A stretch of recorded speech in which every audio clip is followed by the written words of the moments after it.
Bankruptcy and foreclosure on your home. A frightening thought, isn't it? To understand how and why it happens to thousands of Australians every year, listen for just 36 minutes to make sure it never happens to you or your children. I am the Constitution of the Commonwealth of Australia.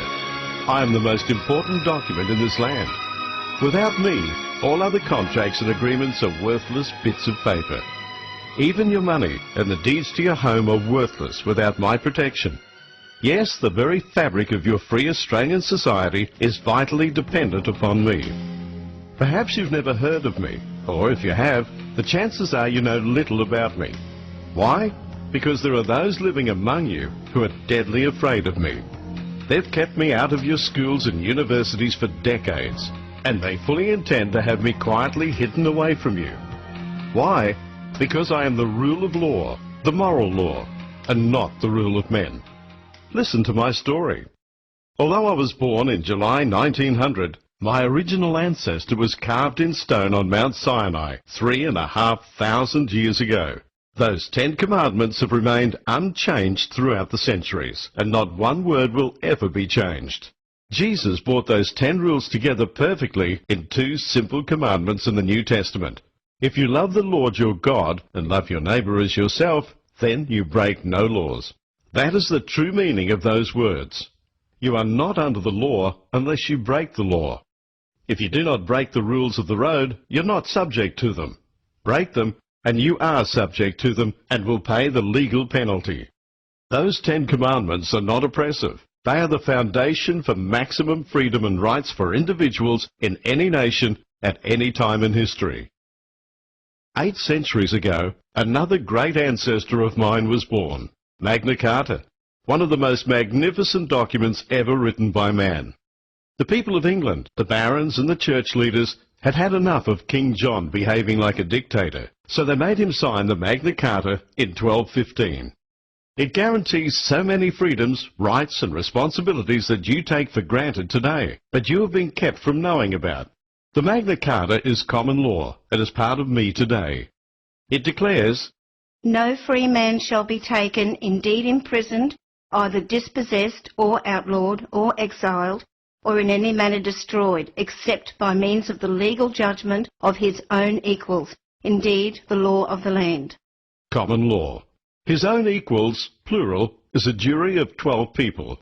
A single judge is not an equal and can never be, because no individual is unbiased. After King John was put in his rightful place, the Habeas Corpus Act was established in 1640 and secured in 1679. It states clearly that no one can be jailed without a proper jury trial. A suspected criminal may be reasonably detained until a jury trial occurs, but a jail sentence cannot be legally ordered because on July 5, 1641, Habeas Corpus also abolished the Star Chamber, where a single judge made orders. It was also known as the Star Chamber of Satan and was despised by parliaments and the Church.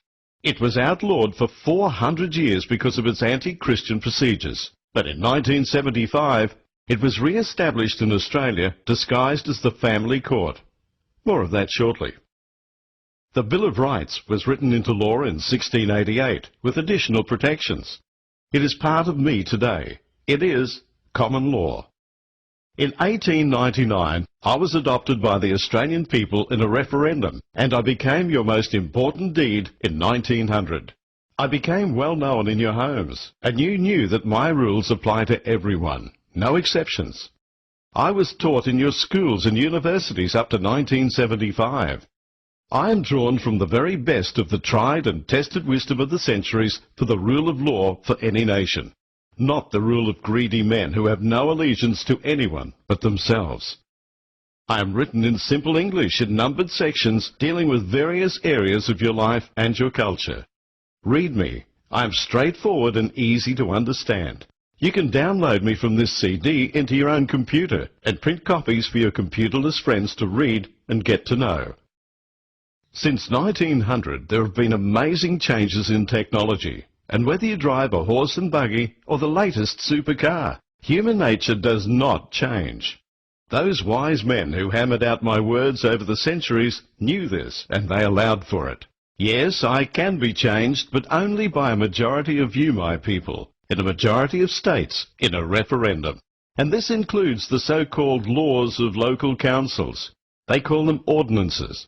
Yet they continue to illegally create new laws and bylaws without your knowledge or consent. That includes any laws that tamper with your food, your water supply, or even daylight saving. In September 1988, they tried to sneak a new law through which would give local councils the power to make new laws as they pleased. This was rejected by you, my people, in that referendum.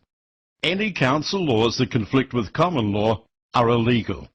No one, not even a policeman, may legally enter your property without your consent or a proper judiciary order.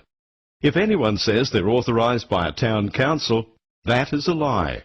No council, no government department, nor any private organisation can authorise one person to make a rule over another.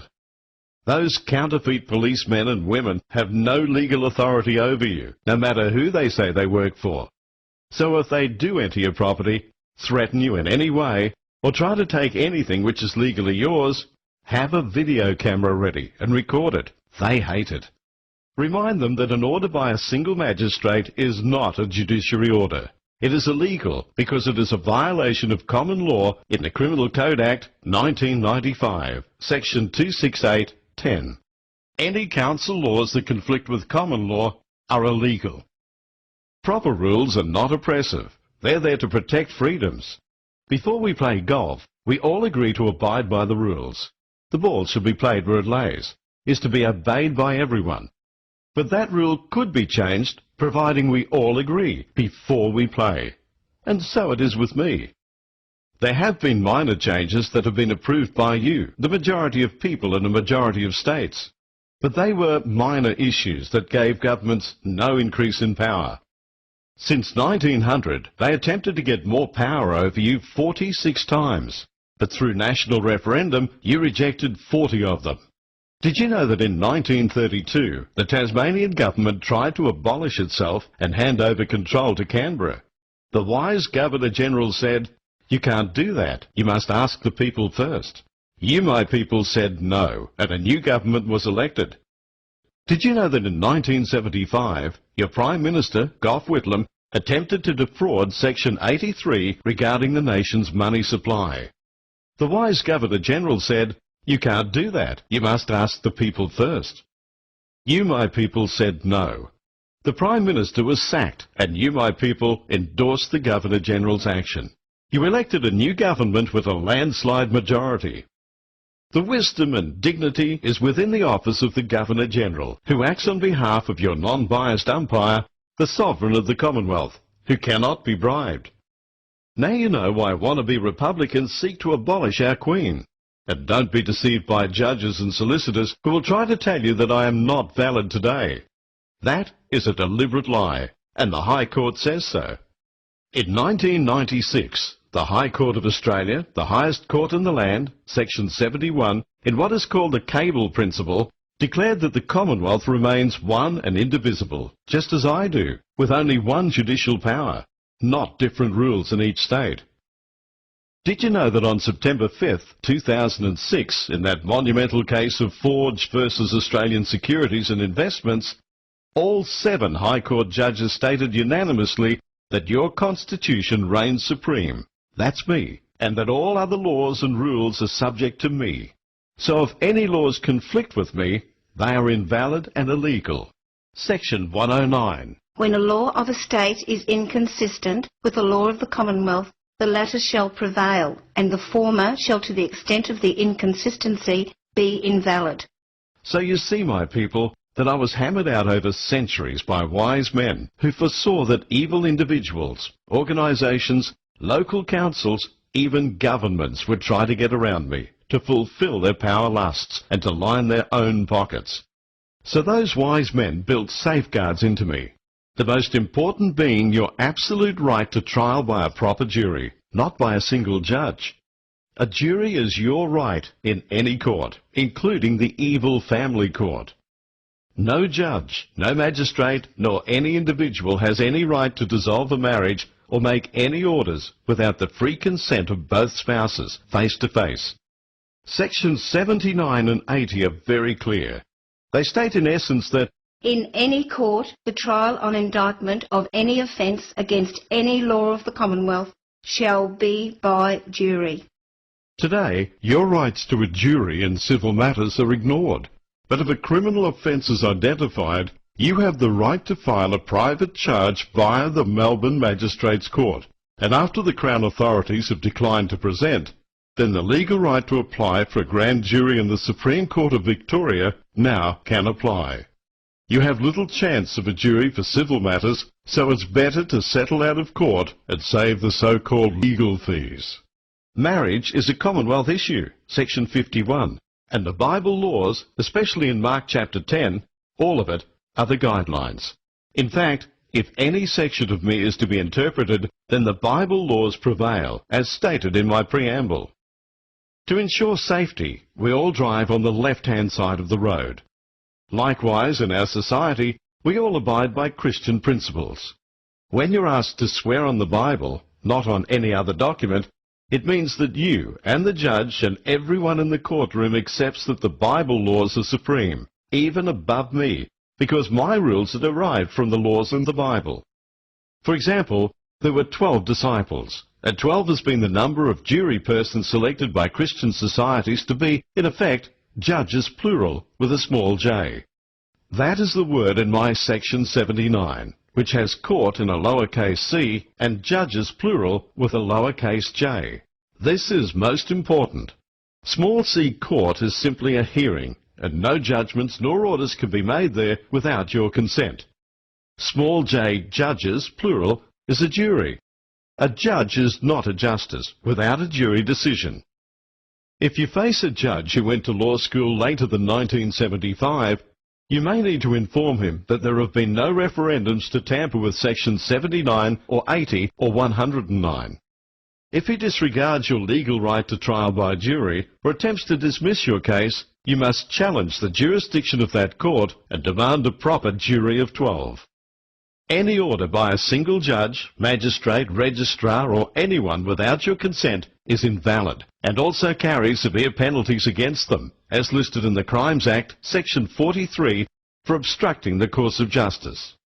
Judges and solicitors are deadly afraid of juries and will stop at nothing to keep them out of the courts, even threats of ridiculous fees. And if that doesn't frighten you, they've used force and harassment, off the record of course. What used to be the police service has become the armed police force.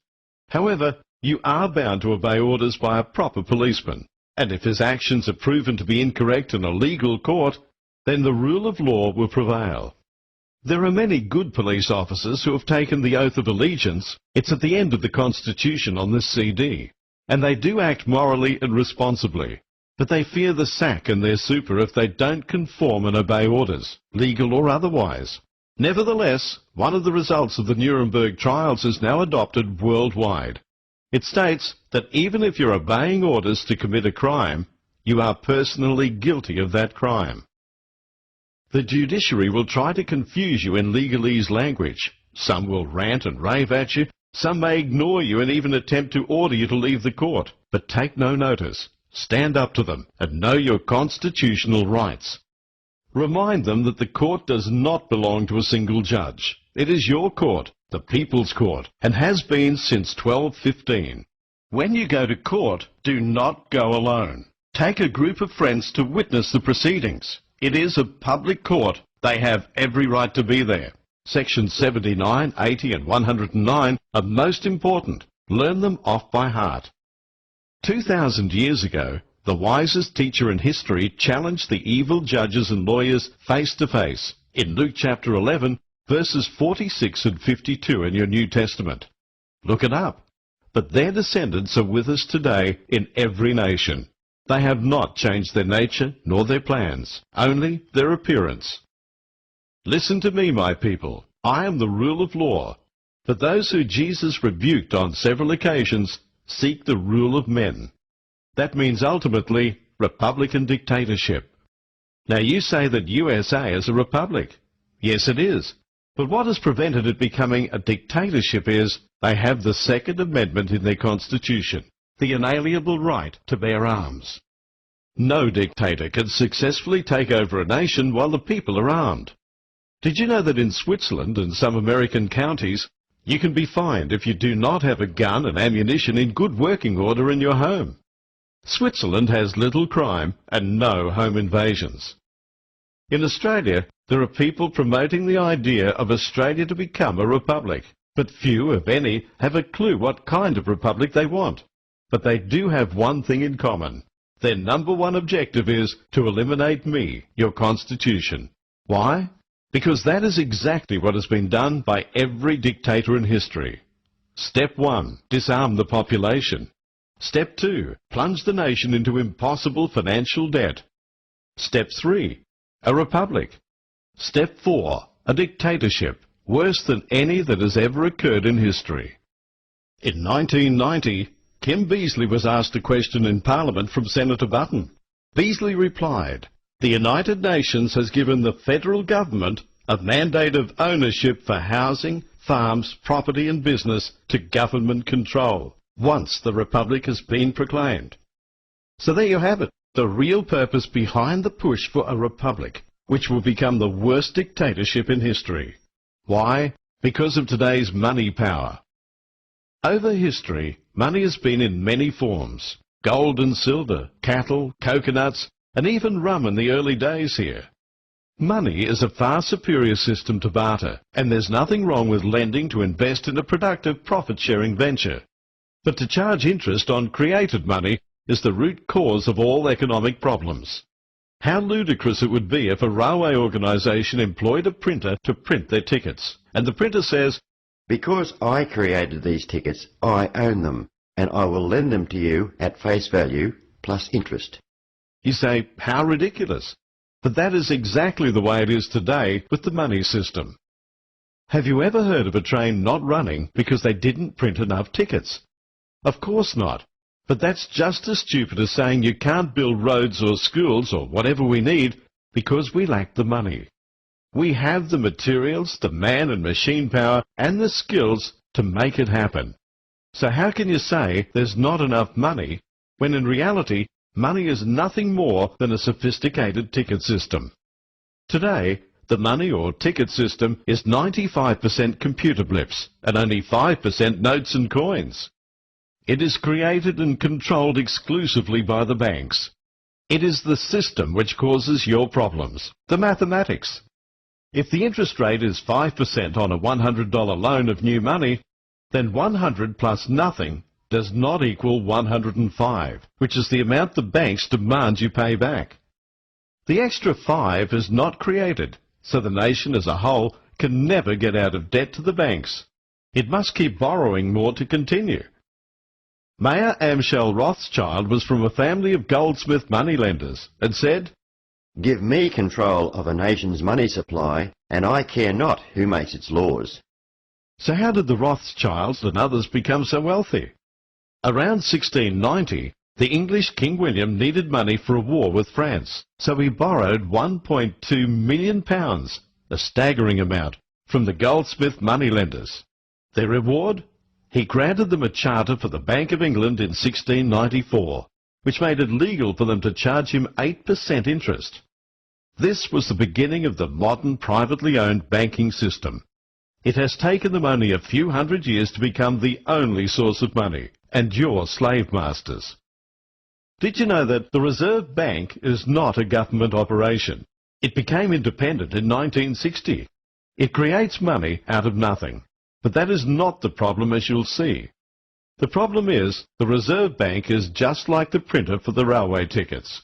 It pretends it owns that new money and lends it to your government with interest on top and takes a mortgage over your taxes. Now you know where a large chunk of your taxes go.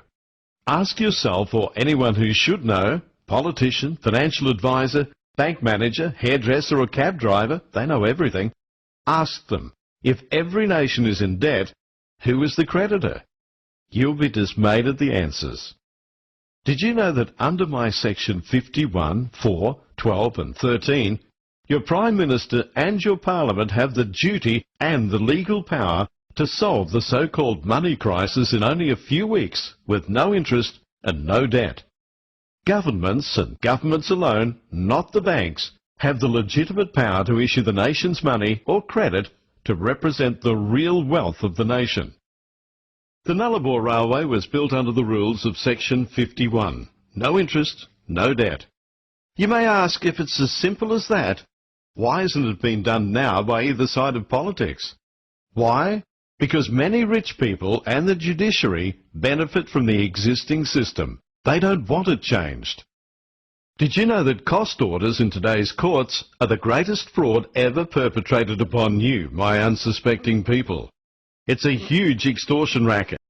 In 1640, Habeas Corpus Act, which is also contained within me, ordained that unless and until a jury trial is held and an event of a judicial nature occurs, no costs are payable by either side in proceedings, regardless of any direction from any Parliament.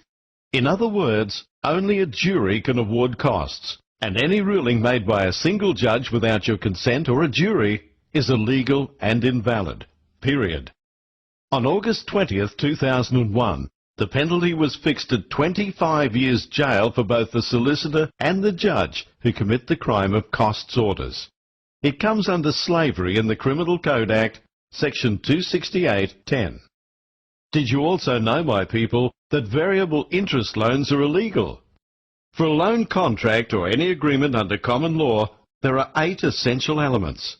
There must be an offer, acceptance, sufficient consideration, capacity to contract, intention to enter legal relations, legality of purpose, genuine consent, and certainty of terms.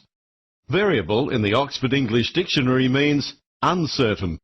The fraud committed by the banks is contract fraud under common law, the uncertain terms of variable interest.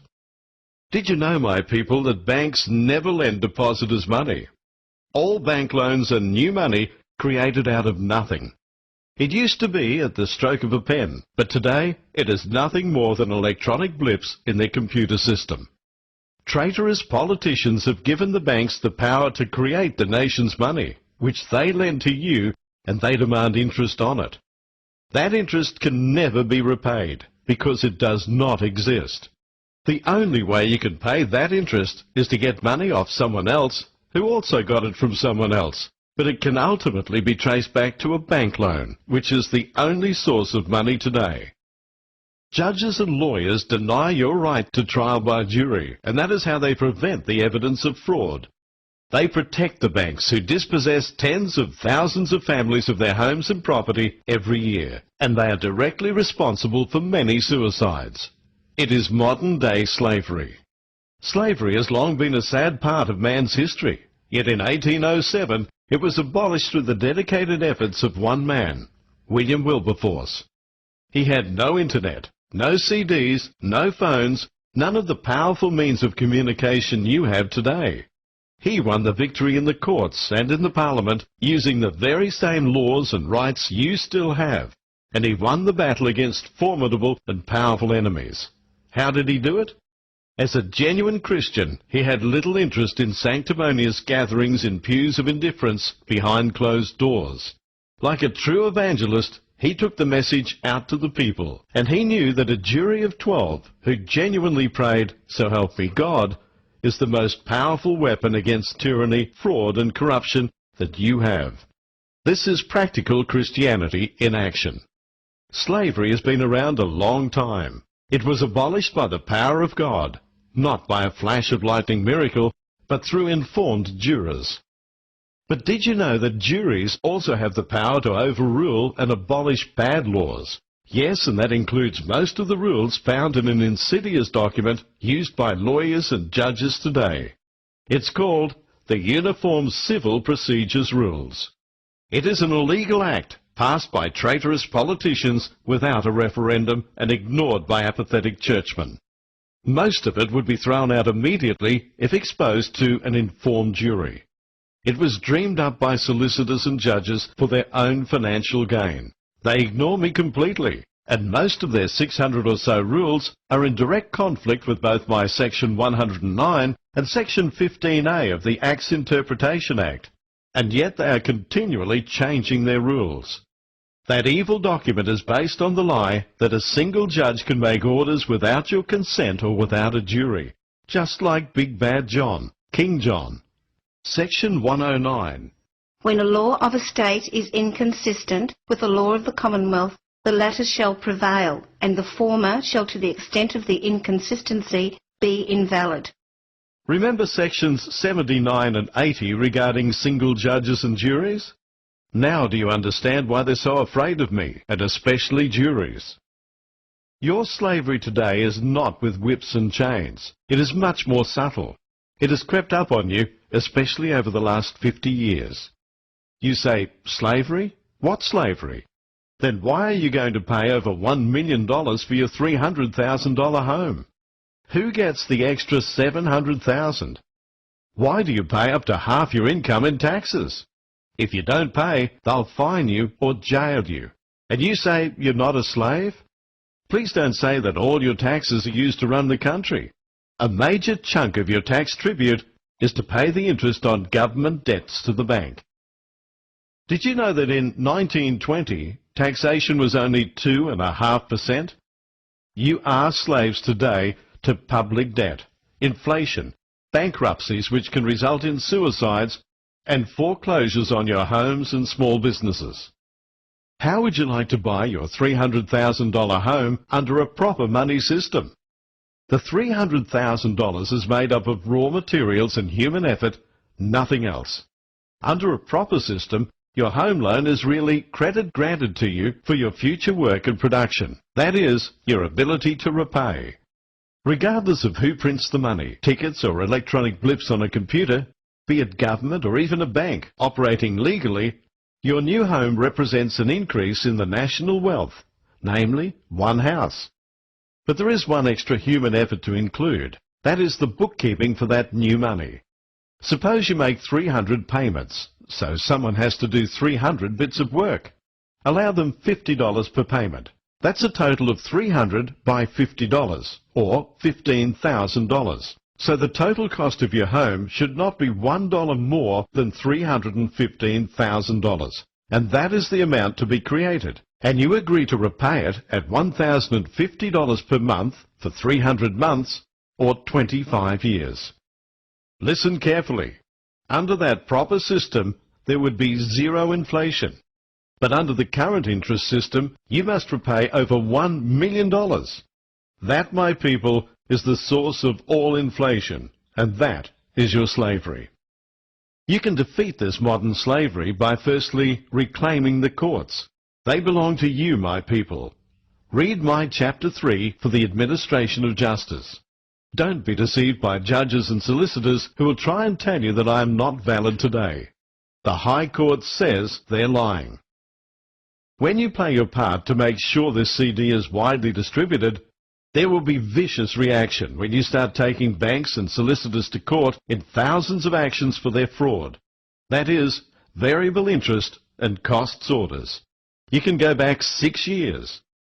Now they'll argue that if every trial is going to be by a jury, then the courts would be jammed. Not so.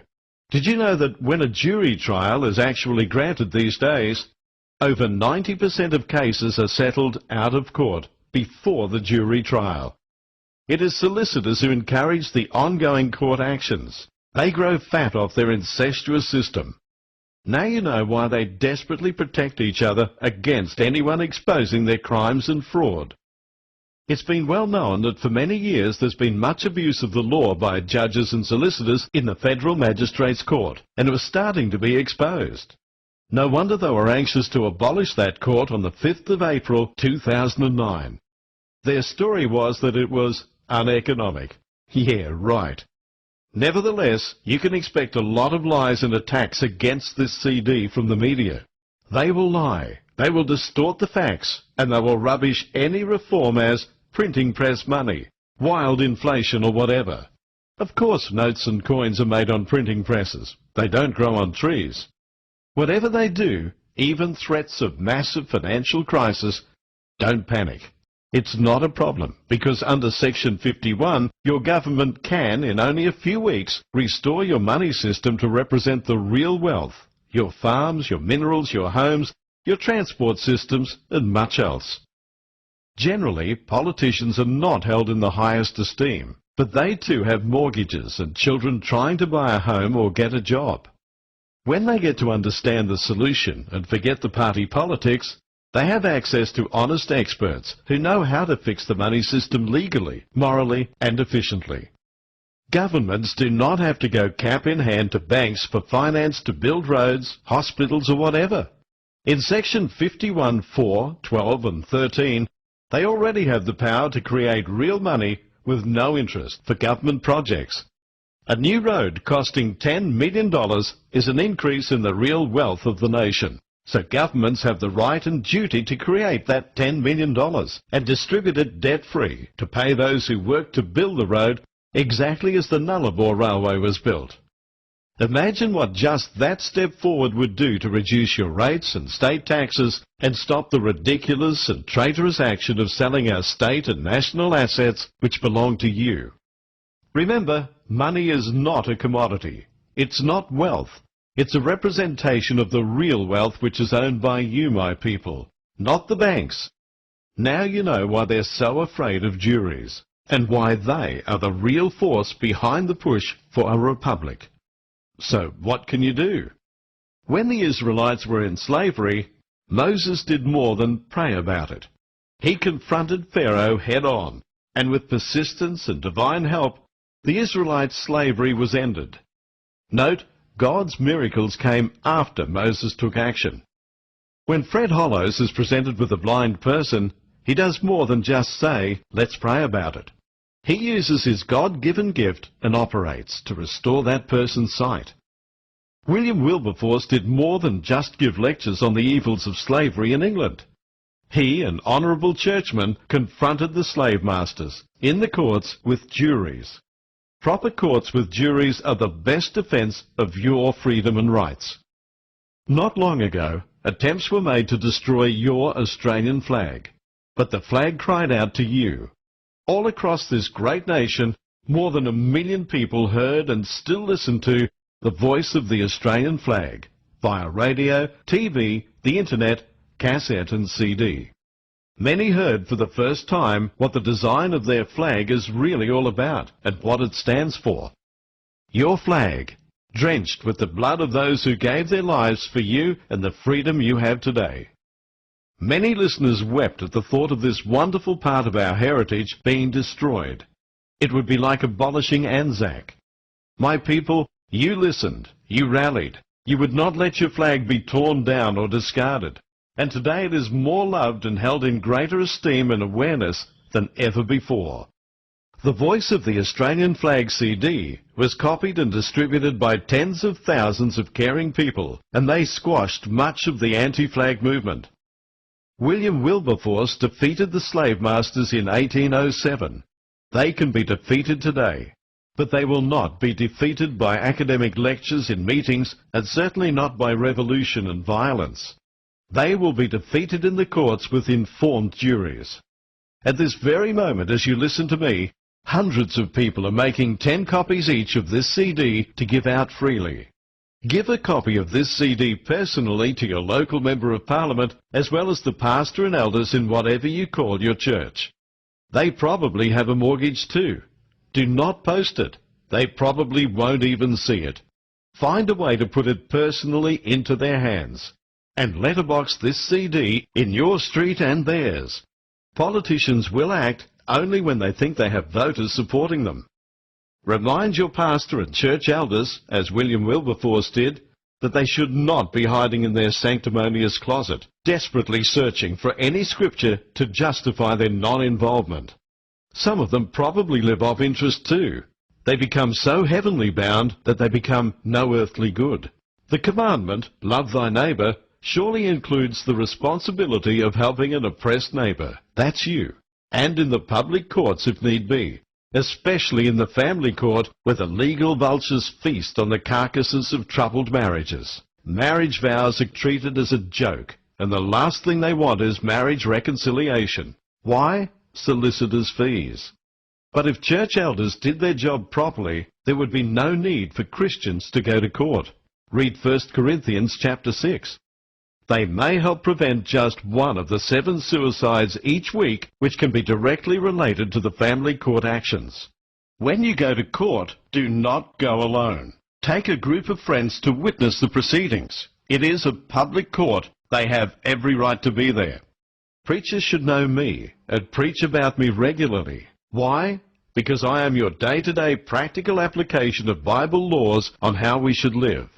All church leaders, regardless of denomination, are registered tax-exempt ministers, licensed by the government. They are bound by law and Almighty God to expose corruption in government and to reveal to their congregations any and every breach of your constitution. So ask your church leaders, whatever their title, why they've failed to inform the congregation of how, when, and especially why Julia Gillard, John Howard, Kim Beasley, and a host of others, including judges, have been charged with treason and are awaiting indictment by grand jury. You'll probably be told, we don't get involved in politics, or some such excuse, so remind them that this has nothing to do with politics. Church leaders are responsible to reveal any criminal offence, since they are a minister who has taken the oath of allegiance. They are responsible for the knowledge in Hosea chapter 4, and by concealing a criminal offence, they're committing a criminal offence. So ask your pastor to do a sermon on the Constitution and how the churches intend to have the illegal Uniform Civil Procedure laws abolished. The High Court declared they are illegal in 1996. Where does your church leader stand on this most important issue of moral law? I was given as a free gift to you, my children, by a wise and patient ancestry. Now it is your turn to make copies of this CD as your gift to everyone you can, in your area, in shopping centres, everywhere. Because somewhere today, there is another William Wilberforce just waiting for you to give them a copy of this CD. Through me, your wise early fathers extended practical Christianity to everyone, rich and poor. Without me, you will surely become slaves to some kind of Republican dictatorship under the international bankers. It will be worse than communist China or Russia was. No private property, no rights, no juries. Both the bankers and the judiciary want to become a republic more than anyone else. The judiciary wallow in their power. They fear and hate the rule of law, and they protect the banks who grow rich off you. I've been set in place to protect you against them and anyone who attempts a legal power over you, no matter where you live. I was born from God's holy word and wisdom that none can dispute. I am 135 wisely written instructions for the protection of your freedoms and rights. Know me well and teach your children. Cast me aside and they will never forgive you. I can guide you, advise you, and protect you if you let me. But there is one thing I cannot do for you. I cannot multiply myself. For that, I need you, lest you forget.